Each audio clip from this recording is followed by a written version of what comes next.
And it feels good to be around other people who just kind of get it. And again, it's like you're in those spaces, but like nobody thinks things are just being handed to them. Girl, I am so fucking tired, right? Of entitlement and lack of accountability. Amen. Amen. No one's gotten this out of me, Annie. Only you could get this out of me.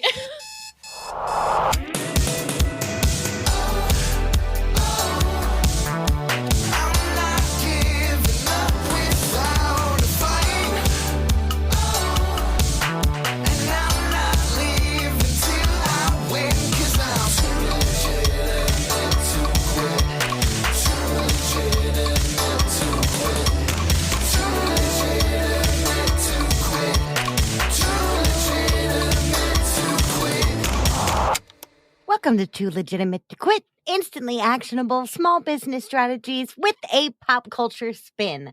I am your host, Annie P. Ruggles, and my guest today is the utterly fantastic Amanda Abella. Amanda is an award-winning content creator, keynote speaker, and business coach who specializes in helping business owners activate their persuasion prowess so they can make more money and live a more affluent life. Her clients go from hating sales and marketing to achieving 90% close rates. And closing multiple five-figure deals. Her work has been featured in Forbes, Huffington Post, Business Insider, Univision, and many more. Prior to teaching marketing and sales, Amanda spent a decade as a financial writer and wrote content for companies like Wells Fargo, Discover, Credit Karma, and more. She's also partnered with companies like Capital One and TransUnion in financial education campaigns. Finally, she's also the Amazon bestselling author of Make Money Your Honey, which is also the name of her podcast, and has created a community of over 60,000 people across her social media channels. Quick note on this episode. Amanda and I are very old friends who have not caught up in quite a while. So that Parentpreneur advisory I always give you about language, let's upgrade that to drunken sailor levels for this episode. I know you're going to love it. Here we go. Amanda, my old friend, legit old. Like we cut our entrepreneurial teeth together as babies in our 20s. And here we are. I'm so probably. I can't, like, Annie. When I saw the notification come through that it was Annie Ruggles, I was like, Annie Ruggles, right? I remember you before you were married. I know, you knew me as Annie Passanisi, just plain old Annie Passanisi. But here we are together, and again, finally reunited, and it feels so good. And I get to ask you the question, which is, what do small business owners need to focus on this week? Sales. The same thing they need to be focused on every week. I already could kiss you. We're one sentence in and this is perfect. Tell me more, baby, because this is the thing. You knew me when I was Annie Passanisi, and you knew me before I loved sales. You knew me when I was you knew me before I loved sales. You knew me, like, I didn't even, like, I think both of us came up together in terms of the sales thing, right? Because I hated it when I knew you. To our credit, we were adorable 20-year-old babies with a lot of gumption. And we got way more done than all the other 20-year-old babies on the market. And we're still here. I was going to say, we're still here because how many people have quit? I was thinking about that the other day. How many people have quit in the last 11 years? And I was kind of going through a little bit of a list in my head. But Annie and I are still fucking here. Fucking here. And now both of us, and part of the reason why I think we're still fucking here is because we have both fallen in love with sales. So tell me more. Why do small businesses need to focus on sales this week and every other week? Rant at me, baby. Because with sales, you have absolutely fucking nothing. You have nothing. I speak to women business owners every week. We help women specifically with sales because I feel like the men have all their resources available to them for learning sales. And I actually learn sales from men and dudes, and I love it. Right? Yeah. But I also feel like there's a need in the marketplace. And I'm like, great, I'm going to go fill the need. That's what entrepreneurs do. And I speak to women every week. And I'm sure you and I know I went through this. I'm sure you went through this, where it's like we will focus on everything else but sales because sales seems terrifying. There's like two things people, well, maybe three things people don't want to do. They don't want to be visible because they're terrified, right? Yep. They don't want to do sales because they don't want to come off as pushy, but that just means they don't understand sales, as you and I now know and realize, Yes. right? And they don't want to look at numbers because of what they make the numbers mean. Right. And the numbers that matter are not the numbers that we think that matter. And the growth that matters is not the growth that we think that matters. And it's like, yeah, so we look at the numbers that are easy. Like I'll look at my Instagram following and be like, hey, I assign value to this, but then I won't look at like my profits and loss statements. Yeah. Ugh. And both of you and I kind of, we're both creative. I think for both of us, this is something we both have had to learn, right? Yes. Which I think is fantastic because I think you were the same way. I was like, nah, I'm a creative person. I don't do numbers. I don't do that I don't shit. need I systems. don't need what systems? What is that? Like Yep. I mean, God, I love this because it is so totally memory lane. But yes, I mean, it's you and I still think this is so important. And I'm, yay for Simon Sinek and all that. Like, as little adorable entrepreneurial babies, we were so why driven, and that's gorgeous and that's awesome because it really lends itself to creativity and to authenticity and transparency. Like, we were ahead of that curve, showing up as ourselves back in the Dizzy. But the thing that you're totally right, and I was completely the same way, it's like I'm going to tweet when I feel inspired to tweet, and it's like, bitch, just tweet. Like, oh, girl, I'm so glad you just said this. I will have conversations with women and they'll be like, okay, I'll invest in this when I'm inspired to invest. Like, bitch, I am not inspired to spend all day long in my DMs, right? No, I don't wake up inspired to do that. Right? Inspiration is bullshit. Can we just talk about this for a second? God, Inspiration is complete bullshit. Yes. Let's talk about this, right? And I also think kind of emotionally immature, if I'm being honest. Well, yeah, it's like, right? one of our beloved mutual friends, Coach Jenny, the whole thing is motivation is a crock of crap, right? Because it's that idea of like, ooh, let me wake up this morning and write web copy. Oh, joy of joys. Let me go ask my team what their stats were for yesterday and fill out this report. No one's fucking excited to do that. Well, that's not true. Some people are very excited to do that. I'm not excited. I'm not excited to do that. No. Right? I'm excited to be on podcasts. I'm excited to talk to people. I'm excited to create. I'm not excited to do half the shit I have to do, or at least I don't wake up excited about it. I think that's the main core. Thing. Like, that is something that I'm so excited. And we both have been talking about for over a decade now, which is that entrepreneurship is a fucking job. Yeah. Self-employment is hard. Running a team is hard. Showing up for yourself each and every day is freaking hard. And everybody knows like, oh, I'm going to make $1 billion in my bathtub. And it's like, okay, yeah, you could make $1 billion in your bathtub. But in the meantime, you got to go be like, hey, did y'all make any calls yesterday? Let me go check in with my accountant.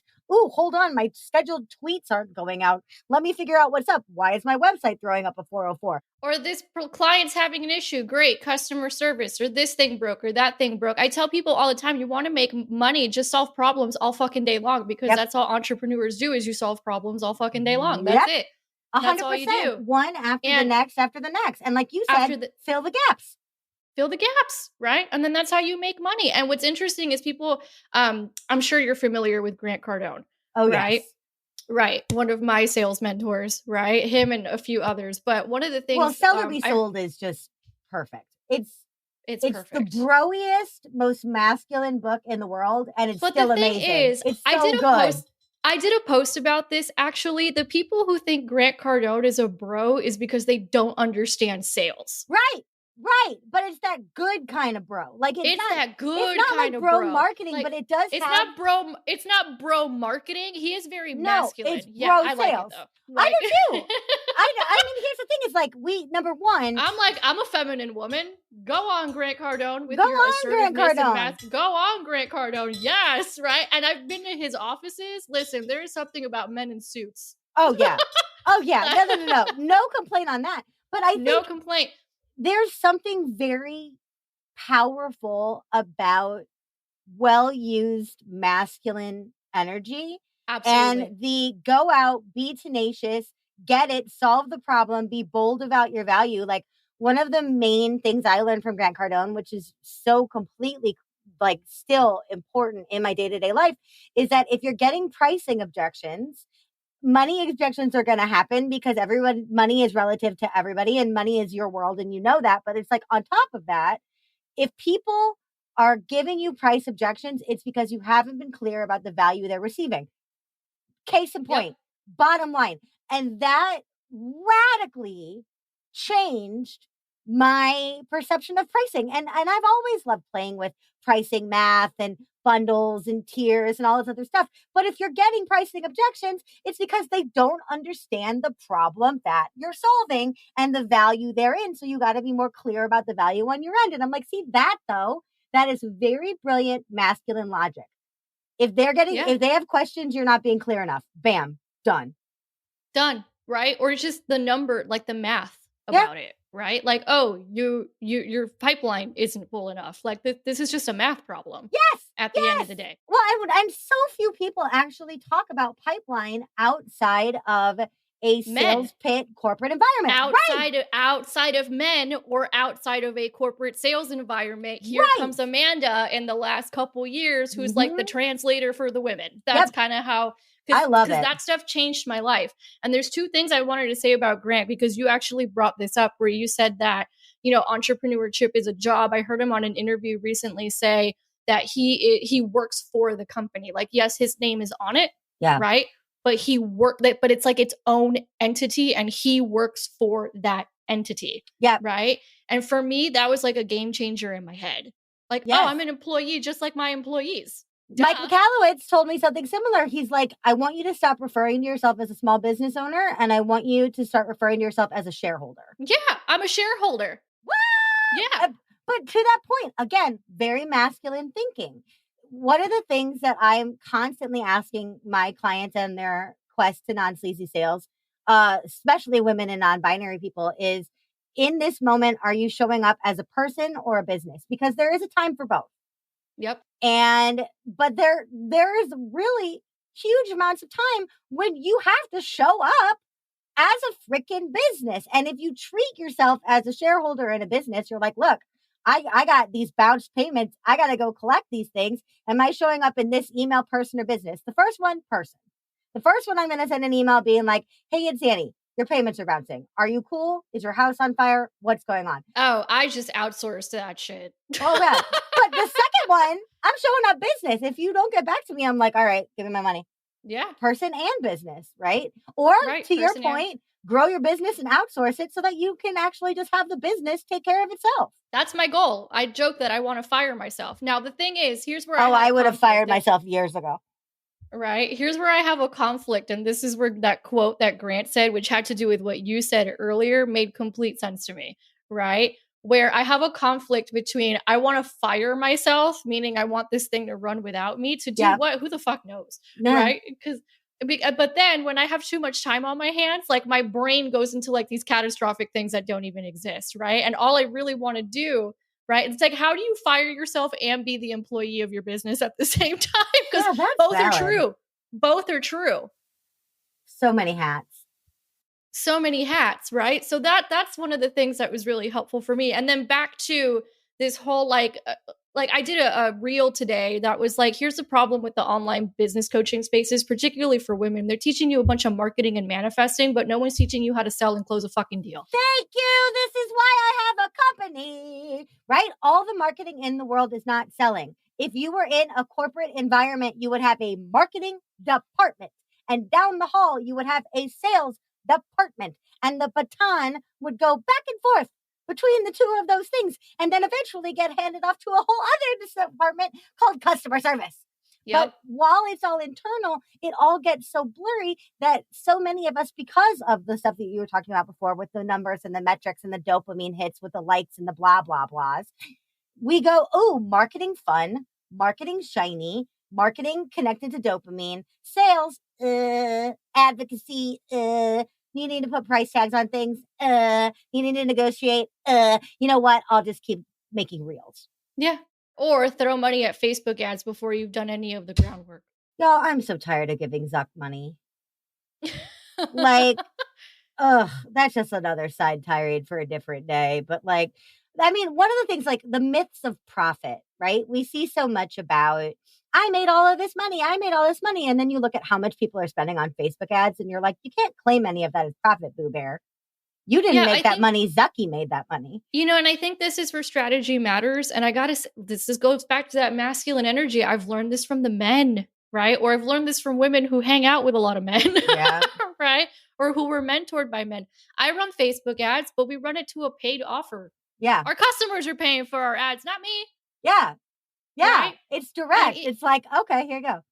right. And even if they weren't, I know how to close and my team knows how to close and we know how to do sales. Yeah. Right. And I think there's a big misconception in the online spaces. Like, first of all, everybody's teaching marketing strategies that worked in 2012. Let's start there. God, I love you. I just love how no fucking nonsense you are. It just makes me so, you're so good Let's for my fucking start heart, there. Amanda. Annie and I were there. Annie were and I were around. We saw it. We right? were there. Yeah. 2012. No one's updated their fucking shit. Like, we were there. which is why I don't teach marketing strategy and I stick to marketing psychology and sales because it never changes. Well, and that's the other thing too, is right? that like, well, I mean, and I have now sunset all of my marketing and branding teaching in complete lieu of sales. I'm only teaching sales. Some of the other stuff comes up otherwise, but for that exact reason, find a gap and fill it. You and I are both like, nobody is teaching sales. And especially nobody is teaching masculine, the good kind of masculine sharky sales to women and non-binary people, and also non-turbo men, right? But it just, I think that's so key. And you are also one of the very first people I knew to confront another of these really big skeletons in the closet. And again, this was years and years and years ago. You were the first person that I knew that was like, let's talk about money issues. Let's talk about people's trauma and baggage and crap about money, and then make money or honey happen, and all of these amazing things. When did you start to wake up to the idea that people have such a hard time with receiving, even when they're overgiving? I mean, because I did it. I Yeah. lived it. And I was like, oh, fuck, something's wrong. Actually, I had a full circle moment. You're going to love this. I don't know if you saw it. So back then, when I was a mess with money and I just had this brilliant idea, what if I talk about money on the internet and get paid to write about money? Yeah. Turned it into a whole career for 8 years, Yeah. which is how Make Money Your Honey came about. And I was a financial writer for a long time. Yeah. And I've done brand influencer campaigns for big financial companies. But really, it's because I went through it myself. And one of the books I read that really changed my life was Overcoming Under Earning by Barbara Stanny. Oh. Now known as Barbara Houston, because she took on her husband's name. Well, I taught her membership class. I taught her membership course a class on sales yesterday. So I had like a really big full circle moment. Like, Barbara, you changed my life so many years ago. I love it when that happens, though. You're like, oh my God. I just interviewed Pam Slim. I saw the last time I saw Pam Slim before she podcast live was at WDS in 2011. 2013 at WDS was the last time I saw her. Yeah. And I was just like, oh my God, we're still here. We're still here. We're still here with all this fucking bullshit out here. We're still here. I love how you and I just talk about the reality of things, because like I'm so tired of the marketing and manifesting bullshit. Like, I love marketing. I love marketing. I love manifesting. I do the visualizations. I make sure my head's in the right space. Like, I'm always postulating. Like, everybody teaches that in sales already anyway, right? Right. Like, if you get sales training, they're teaching you a bunch of fucking manifesting too. Right. Like, you can't get on a call without having thought through the call. You can't get on a call without that win attitude, assuming the no beforehand. That's technically manifesting. We're not anti-marketing. We're not anti-manifesting. We're just super pro keeping it real. Yeah, super pro keeping it real. So a lot of times women will, like yesterday I had someone telling me, they're like, "Oh man, I just really don't want to do sales. I hated it when I was in corporate and like that's the only thing that's really like keeping me from working with you." Oh, there's another thing I'll tell you, right? Cuz you'll appreciate it. And I'm like, "Well, yeah, duh, you hate sales. No one taught you how to do it right." Duh, you hate sales. You have a skewed perception of what that is based on times you were sold to horribly. Or, And you were trained horribly. right, corporate people are taught to sell terribly if they're taught to sell at all without just having expected to just osmosis it. And then the other thing that I talk about all the time with sales baggage is door-to-door sales as kids. Yeah. I mean, I bet you were amazing at that. Were you amazing? Actually, I didn't realize I was good at sales until like actually Coach Jenny is the one who picked it up. We love you, Jenny. She was like, you know, you're selling at your job every day, right? And I was like, Yep. I'm doing what? Speaking of bad training, I had no fucking idea I had been in sales type positions Yep. since I was 20 until I was like 25. Yep. Nobody told me. Because we're not. I do think that there is some gender stuff to that. There's this idea of like, well, Amanda's going to do all of these beautiful, soft, and communicative things. And it's like, well, Amanda can do that and then can also turn around and close a freaking deal. Yeah. I like doing both. It's hot, right? Anyway, but then the other thing that that person mentioned to me, which I thought was really interesting, and I get this from women a lot, actually. They're like, you know, you're like too much for us at first, right? And I'm like, yay. Yeah. So I hear all the time, right? And the thing is, like, I hear these things so often. I'm like, yeah, we hear that all the time from people that we close into our program. So what? Yeah. Right? But one of the things I'll hear, and this is really interesting, I'll hear a couple of things, which is like, man, we wish we were more like you, and that's why we can't do this. And I'm like, do you all think I was fucking born this way? Right. Right. Like this takes muscle. Like we're us. We've been us, but the tenacity, skin thickening, dealing with stupid ass trolls. Like, I mean, in 2019, I co-hosted a collaborative event and one of the feedback responses came in and it said, and they're anonymous, of course. And the negative feedback, it was like a really negative review, and it said Annie is obnoxious. She takes up too much space and she's I obnoxious. wish women would take up more space. Do you know how many women I have in my DMs apologizing to me for telling me their things? And I'm like, I'm literally here to help you. Please. I literally asked you to DM me, brah. Like, but yeah, so I got this thing that said like Annie is obnoxious. I think I cried for a year. Really? I think I cried for a solid year. But then 2020 happened and I was like, oh, this is dumb anyway. So everybody kind of went into hiding. And when I came out of hiding, I really started asking myself what obnoxiousness could do for me.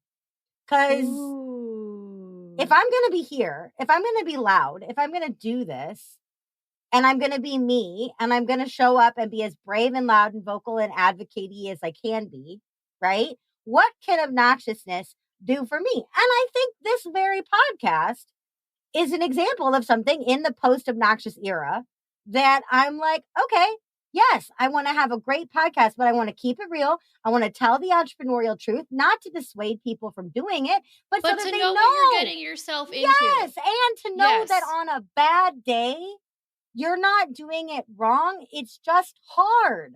And, and in addition to all that other stuff, then we'll talk about Real Housewives. Great. Awesome. Fine. Who cares? But like, it's not that I'm now impervious to haters, because I'm absolutely not. But I think I can safely say that I've cut my mourning period down from a year to about an hour. That's really good. But I mean, I was terrified of everyone for a year. I let myself get really quiet for a year.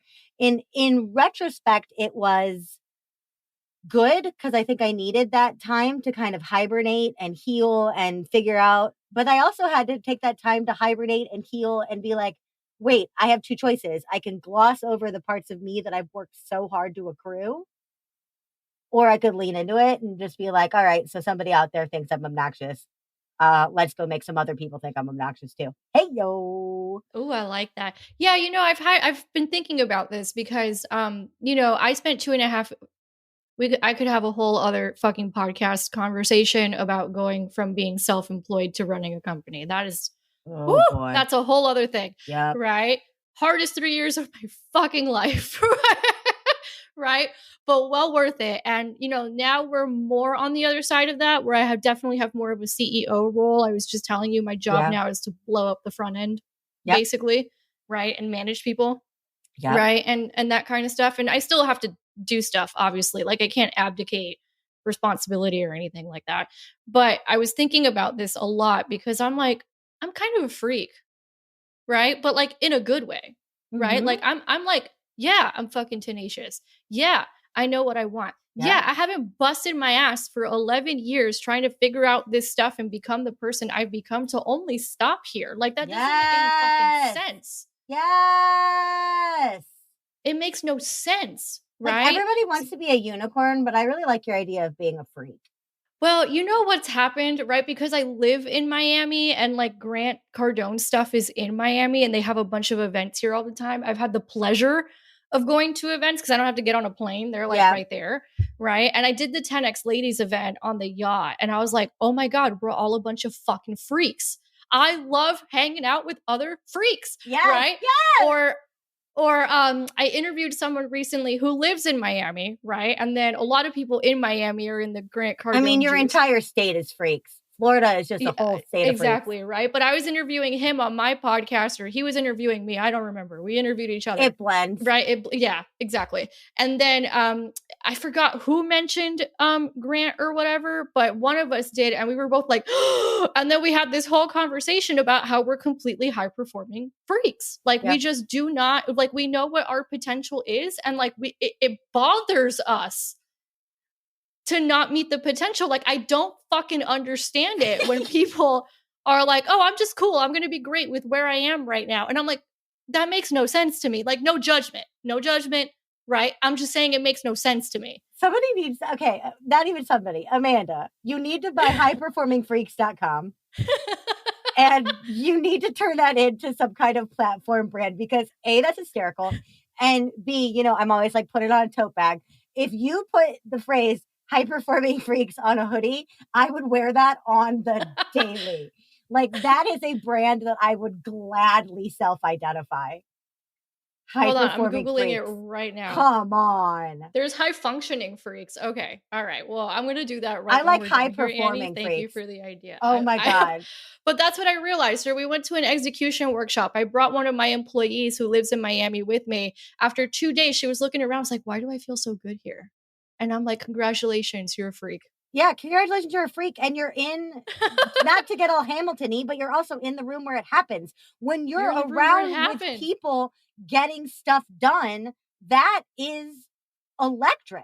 That is real energy. You can chart it on an fMRI. You can see the brain waves bouncing off of people, and it's intoxicating. It's intoxicating. It feels so, so good. So yeah, I mean, I think I just had to come to terms with the fact, like, yeah, you're kind of a freak. Your role has changed in the business. So like, how can you use that freakness, right, in your new role? Because you're not pounding the hammer. Like you still work, but you're not doing what you were doing before. It's shifted and it's changed. Like I said, I could do a whole other podcast episode just on that transition. But how do I use that to my benefit? And I'm like, oh, I'm blowing up this front end. Blowing it up. And fill that pipeline. Pipeline. Yeah. Blowing it up, filling the pipeline, aiming higher. Here we go. Yeah. Right. So I was like, oh, okay. Right. And it feels good to be around other people who just kind of get it. And again, it's like you're in those spaces, but like nobody thinks things are just being handed to them. Girl, I am so fucking tired, right, of entitlement and lack of accountability. Amen. No one's gotten this out of me, Annie. Only you could get this out of me. I mean, I'm telling you, this is the rantiest podcast on earth for a reason because we need to talk about these things. Like, perfect example of I'm tired of it. This entitlement stuff. It drives me nuts. Like, I have a client, she's got a new podcast and her podcast is great, but it's new. And so she's going through the stuff that all beginner podcasters go through of like, should I ask this person? How like enthusiastically grateful should I be about having this person? And they put a call out for podcast guests, and all of these people followed the instructions, filled out the form, and then of course this one freaking white dude answered all questions with "go to my website." So it's like, what's your unique perspective on this? Go to my website. Answer this question, go to my website. And it's like, why would they put you on a podcast if you won't even answer a question on a form? Like, that is entitlement. That's entitlement, right? Or like the other thing that I see is like also like I will say one thing about you and me, Annie, like, man, we do not fucking give up. And I know you've been through shit. I know you've been through shit. Everybody's been through shit, right? You still fucking get up. Well, again. And we pivot. And you pivot, right? And you were a financial writer, then you were a small business owner. Now you're running a team. I was doing life coaching, then I was doing marketing for life coaches. Now I'm teaching sales to coaches. Like, it's we evolve. We allow ourselves to evolve. But part of that is getting up and getting back on the horse and being like, well, to what we were talking about at the very beginning, I don't really want to deal with my accounting today, but tough shit. It is what it is. It right? Is what and it I think is.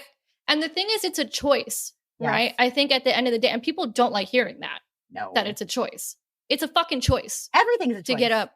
Everything's a choice. Every single thing is a choice. And how you show up in your business every single minute is a freaking choice. I didn't think that. I didn't understand that not having systems was a choice. I mean, I had no idea what any of it even meant. I mean, I don't have entrepreneurs in my background. I didn't have access to anything. Yeah. Like, I just kind of put one foot in front of the other and kept figuring it out. But, you know, I look at my journey and I'm like, fuck, I've seen people give up for way less. Yes. Than what I've been through. Yes. In business. But every single thing, you know, sales avoidance, living in sales avoidance is a choice. Over marketing is a choice. Chronic, nasty over delivering was a choice. Not looking at my numbers was a choice. I chose all of these behaviors.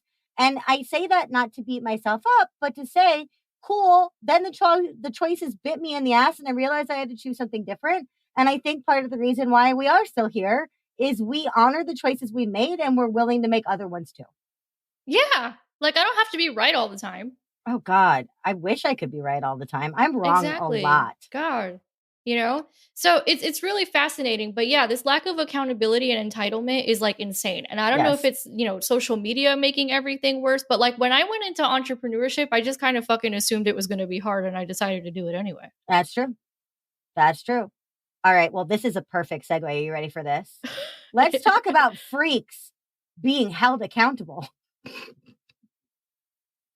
Amanda, my darling Floridian, what does any of this have to do with the Real Housewives of everywhere? Okay, let's preface this by other than drama. Everything we're talking about right now is alleged. Alleged. Alleged. All crimes herein are alleged. The parties minus one of them who innocent. Actually got convicted. I was going to say, still. Innocent till proven guilty. Support the American justice system. All right, whatever. Well, you know, I find it was very interesting with Real Housewives. I'm a fan. I call it, my friend Aaron Lowry called it like brain Twinkie. Right? Like yeah. No nutritional value, but dang, it tastes good. Sometimes you just eat a brain Twinkie, and Real Housewives was that. Right? Brain Twinkie. Are you okay there, Eddie? I'm just dying. It's like, yeah, it's got no value in my life, but I'm gonna eat it. And what's so interesting, I think this is actually what's happened in a lot of online spaces, right? Is like they have a certain like life they have to live up to. Yeah. And what's interesting is how many of them have gotten in trouble with the law. Right? It's like if you're outlandish and obnoxious, eventually you're probably going to do something illegal.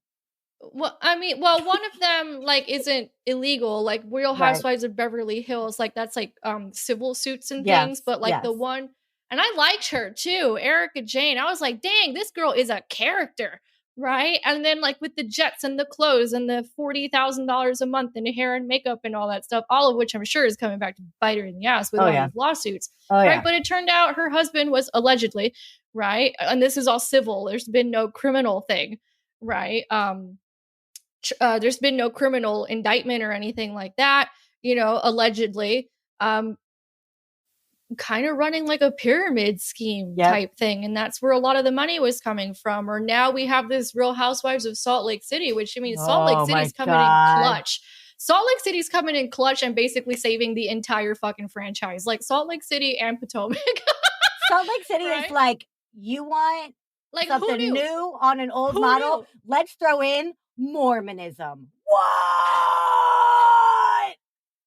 Let's throw in Mormonism. Let's throw in a woman who's married to her step grandpa. Yep. Right? And if that wasn't crazy enough, right now let's throw in that some of them's been indicted by the feds, right? For allegedly, right, running one of the largest telemarketing schemes in the country for like 12 years. And it was the one with the chalet and the $80,000 parties. And it was so funny because when anybody asked her for her job, she'd be like, yeah, so like that algorithm stuff. I'm like the Wizard of Oz behind the scenes. I'm like, that shit don't make any sense because I live in this world. I'm like, maybe she runs a marketing company. I was very confused by it all. Well, here come the feds. And I mean, Andy Cohen's probably having a field day that literally the entire bus they filmed. So, oh my God. And but it was on this the is season. the thing is like when you're living out loud to that degree, woof. It's similar to the online spaces, right? Because it's like you could either do this the way where you actually build wealth, which, some Real Housewives have actually really built wealth like the legit way, right? Yeah. Or you can try and do this like the fast money way and it's all fake. Yeah. Allegedly. Allegedly. Or, you could just be born into money and then just keep making your money make money. Right, exactly, right? Nice. But for the sake of like business, it's kind of the same thing. Like you could take the route of like, oh, this is going to be so easy, it's going to be great, or fast money. Like I have this weird fascination with some of these. Speaking of masculine energy, I don't agree with these guys, but fuck, is it entertaining to watch? Like this whole like manosphere universe on YouTube, yeah. Right? I don't agree with. I do agree with some things, right? But I don't agree with everything. Right. But it is entertaining to watch them like interview these OnlyFans girls thinking that they're going to make money forever. Yeah. Right. And it's kind of like, okay, man, I mean, that's like fast money at 22. But like, what's like the solid foundational thing here that's going to take care of you forever? Because eventually this is done. And then who's going to have a shelf life? And then this has a shelf life. And then who's going to hire you after you put your vagina all over OnlyFans, right? Like what that would make you the kind of money OnlyFans was making you. That may be the first time that the word vagina has been said on this podcast. Well, I almost said the P word, but I was like, I don't know if I could take it there. That works too. I just want to mark the first time that word has been said on Too Legitimate to Quit. I love it. But it's the same, right? Where it's like, and we see this in the online spaces. It's like, you have people who take shortcuts. They do the bro marketing, they do the manipulative thing, or they do the fast money thing, right? And then there's also people like us, right? Who we didn't do any of that. I mean, I wish I would have made money faster. That would have been rad. Fuck yeah, me too. But I'm like, I feel so behind. Are you kidding me? Like, but there is something to slow and sustainable progress. Yeah. And slow and sustainable progress that is snapped to the grid of problem solving, right? Like solve a problem. If you want to make money in a slow, sustainable way, solve real problems and do that well. And then to Grant Cardone's point from before, let people know about why solving that problem is important and why they should pay for it. And why they should pay for it and why it matters. And then to his other point, right? Like this will loop it back full circle. Like, why are y'all trying to avoid problems? That was a big game changer for me. Oh, yeah. Tell me more about that. Right? So I think we try to avoid problems. I know my biggest issue with going big is like, I don't want to be judged. I don't, and I think as women, we're also socialized into this. Like we're supposed to be like the nice girl and like we don't want to offend people and blah, blah, blah. Oh, and we're also don't know the difference between assertive and aggressive. I'll come back to that point. Ooh. Right? Throwing passive aggressive in there too, right? So take a note. We'll come back to that.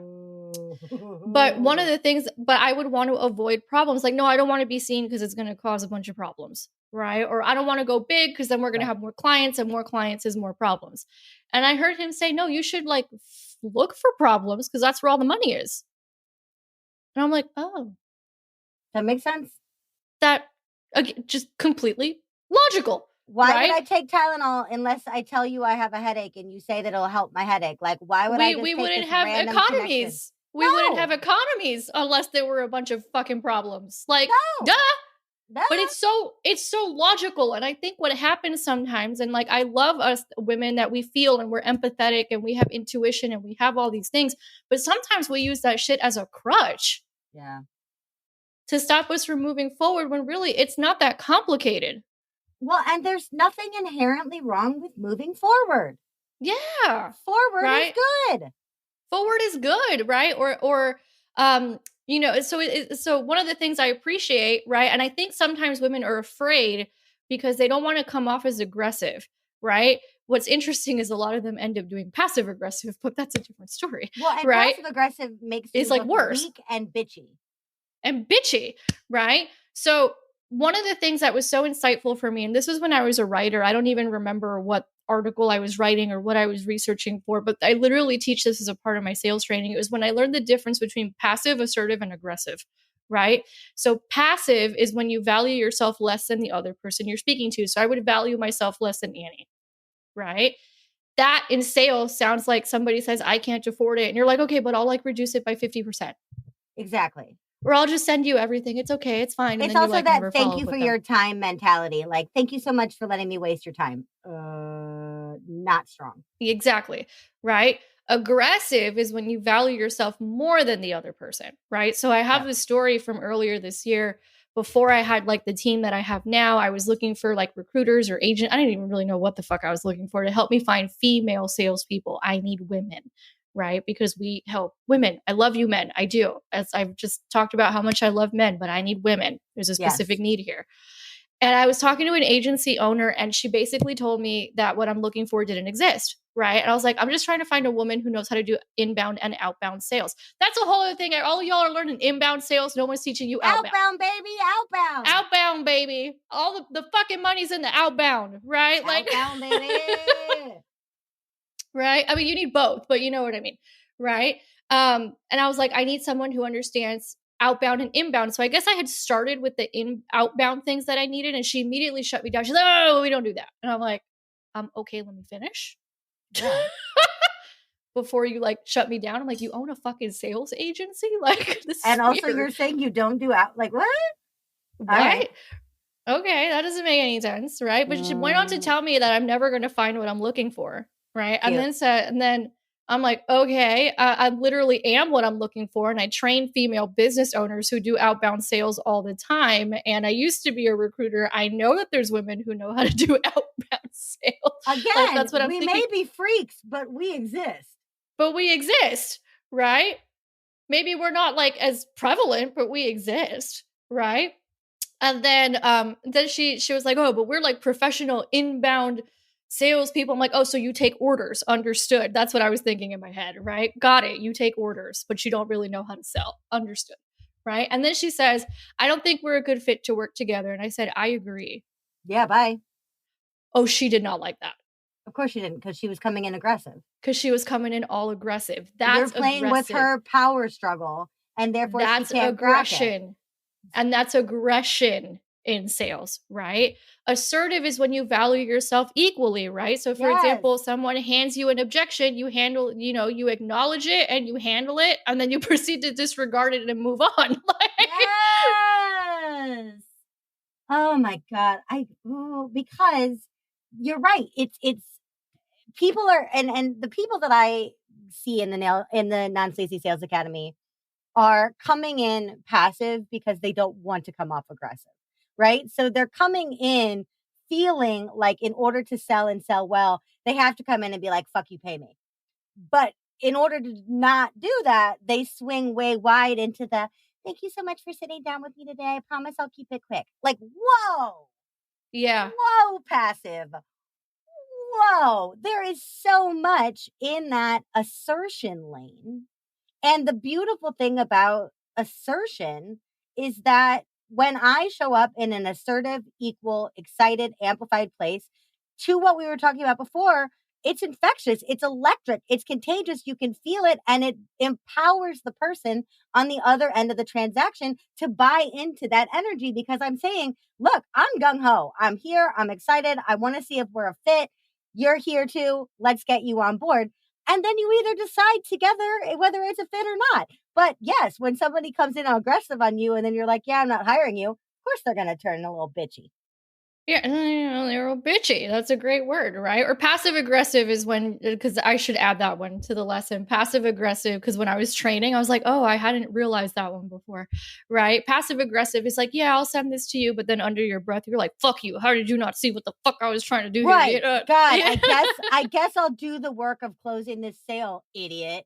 Like, so it's what? passive aggressive, Oh right? my So God. we want to get to assertive, and assertive is not bad. It'll help you with everything in your life. And the other thing I've seen is women are afraid of becoming masculine, right? And I'm like, I know how to turn it off when I'm with guys and let them be in their masculine, I also you just know? don't care. Like, too And much. anything, All and if right. anything, right? But I mean, you know what I mean? Like they're afraid that Yeah. they're going to emasculate men. But again, Yes, it's they're because gonna they're emasculate men. They're gonna, or they're going to make themselves hawkish, or hawkish or yeah, whatever. Like they think they have to turn into a dude yeah, in order to do it. I'm like, you don't have to turn into a dude. In fact, no, that would not work, right? But no, you do need to understand, you do need to take the things that they understand yeah, that work and make it your own, heck yes.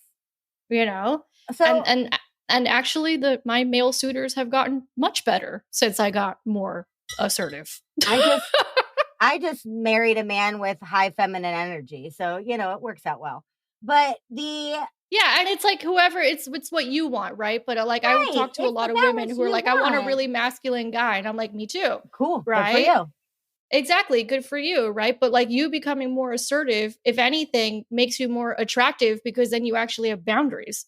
And now I feel like we have like a viewing assignment, because now on any episode of any franchise of Real Housewives, everybody can sit there and play passive, passive, aggressive, assertive. With every conversation, everybody, you could be like Actually, passive, that's a really great thing aggressive, to do with Real assertive, Housewives. Passive, right? aggressive, or assertive. Right? They're sitting there at like dinner throwing drinks in each other's faces, and you're like, well, that was aggressive. That was aggressive. And that was passive. Right? That was aggressive. I don't think there would be very much assertion. It would probably be more No, passive well, aggressive, assertion is too passive healthy. aggressive or passive. That's too constructive and healthy for housewives. So yeah, so It wouldn't everybody be watching. entertaining, that's for sure. No, It wouldn't be fun to no, watch. no, it really wouldn't. All right, I got two more questions for you on that vein. So Okay. everybody, first off, your homework is coming later, but for right now, everybody go turn on an episode of Real Housewives of Anywhere and play passive versus aggressive. And additionally, then I want you to get on your next sales call and make sure you're not modeling any of those behaviors. Assertion only, y'all. But Amanda, let's get real aggro for a second here. And let's imagine that you are at an event, a Real Housewives type dinner party event, because the shit always goes down over dinner with glasses of wine. You are about to tell off a piece of the entrepreneurship business industry. What are you throwing your drink in the face of, and what do you want to say to that thing? Let's get real aggro at a piece of this industry.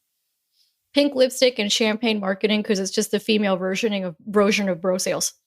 That's true. Over pinkness. Right. And I have pink. I like pink. Right. But I'm saying like Yeah. the marketing of it where like The there's no over fucking pink. right. There's no fucking substance. There's no strategy. There's nothing tactical. There's nothing. I mean, that's how I right? feel about all breast cancer campaigns. I mean, that's also me biased because my dad is a breast cancer survivor and everything is freaking pink. But when we pink wash things to that degree, it does kind of give it a vapidity. Yeah. Right. But it's not even that. It's also like I got a good one. The whole oh my gosh, like chastising people for not buying from you. Oh my God. Oh, well, if you don't want to make this investment right now, that just means that you're really not in it for the win, huh? Oh yeah, I guess you're not as dedicated as I thought Oh, you were. I guess you're not as dedicated as I thought you. Didn't Bitch, you that really just means want you don't know this? how to handle objections. Like, Right? Oh my God. Oh my God. Yes. Okay. Shitty objection handling. We are throwing this hot coffee in your face. We are throwing this cheap Chardonnay in your face. Bad objection handlers. We're doing it. Amanda, we're coming. right, because that's manipulation. That's Yep. not objection handling. No. They are not the same thing. A billion, trillion, zillion, billion, zillion percent. Clearly, you and I need to talk more than once a decade, my love.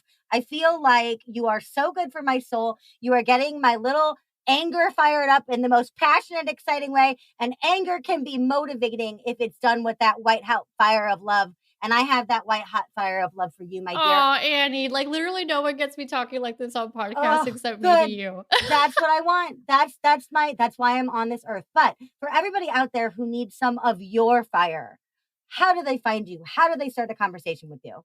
Yeah, so the best place to start an actual conversation would be Instagram at Amanda Abella. Just DM me, right? And then say you came from Annie's show. I'm literally in the DMs all day long on Instagram. And then the other places you can check out my podcast, Make Money, or you just go to makemoneyyourhoney.com and you can get everything there. And then we actually just released our YouTube channel. So for people who want to get much better sales skills, we're starting to release. Actually, we have one coming out tomorrow on the best entrepreneurship books of 2021, and Sell or Be Sold was on the list.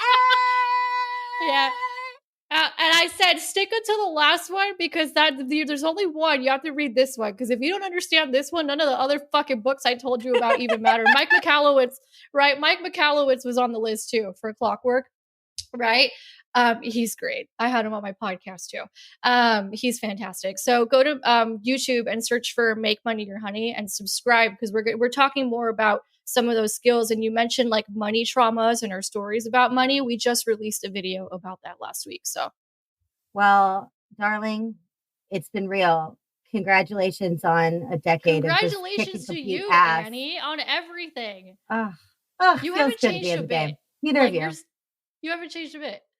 Except that we're more successful and have systems. I Good think for we're smarter. us. I think we're think smarter. we do things smarter.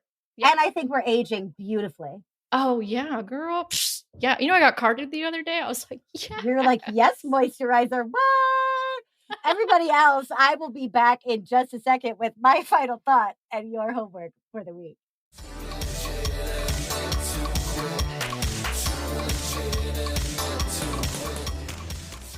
Well, hey there, listeners. Isn't Amanda a powerhouse? It is so good to sit down with someone that knew me at the very beginning of my striving, who took the cousin path of my own and wound up absolutely kicking all of the ass. Now, as a general rule, I don't like to say I'm proud of people, as to me that implies I had a hand in whatever the accomplishment was. But I will say I am delighted and comforted by the mid to late 30-somethings that two idealistic 20-year-olds grew into. Thinking about how far I've come is inevitable in this case, because Amanda was there.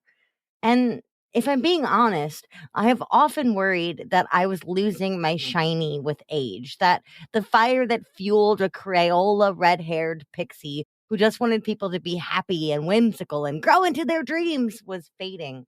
But Amanda said I haven't changed a bit. And I heard that as, still got it. My shininess isn't gone. I'm just too used to it. To use my daddy's favorite word, I've become inured to what makes me special and the sheer jaw-droppingly fabulous accomplishment that is staying in business month after month, year after year, pandemic be damned. And I see this in my clients too. In the celebration portion of each group call, at least one of my clients will tone down their accomplishments while saying it. Well, I didn't hit my stretched goal, but my podcast ranked well last week, I guess. So I guess that's what I'm celebrating. Part of the reason I make them celebrate on each call is so that they get lovingly called out on this behavior by their peers. Hey, they'll squawk. Come on. I remember how terrified you were to launch that dang podcast. Now look at you gaining listeners every day, putting your words out there like it's easy. They hold each other accountable, but also to their own brilliance and progress. So, your homework this week is simple and profound. Look back to the very beginning of your self employment dream, whether that was a month ago, a decade ago, or more. Then I want you to make a list of all the firsts that you've slayed since then. First landing page, first webinar, first hiring, first firing, first title, first funnel, first Facebook Live, first podcast interview, first business loan, first everything, because it all moves the needle in one way or another. It's hard to see the learning curve when we are riding it like a roller coaster, but once it's all itemized, win by win, without apology, understanding how far we've come can be wholly life-affirmingly thrilling in between the scary bits.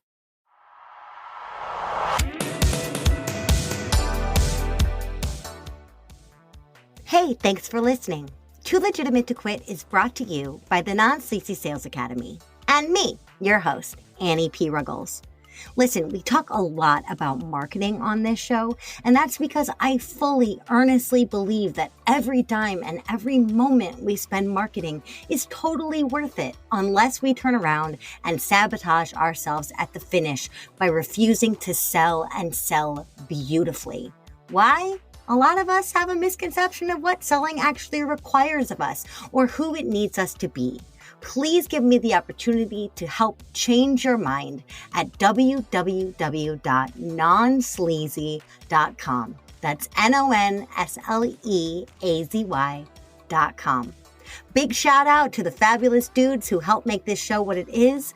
My producer and editor, Andrew Sims of Hypeable Impact, my composer, Riley Horbasio, and my show artist, Francois Vigneault. They're all fabulous, and I'd be glad to introduce you.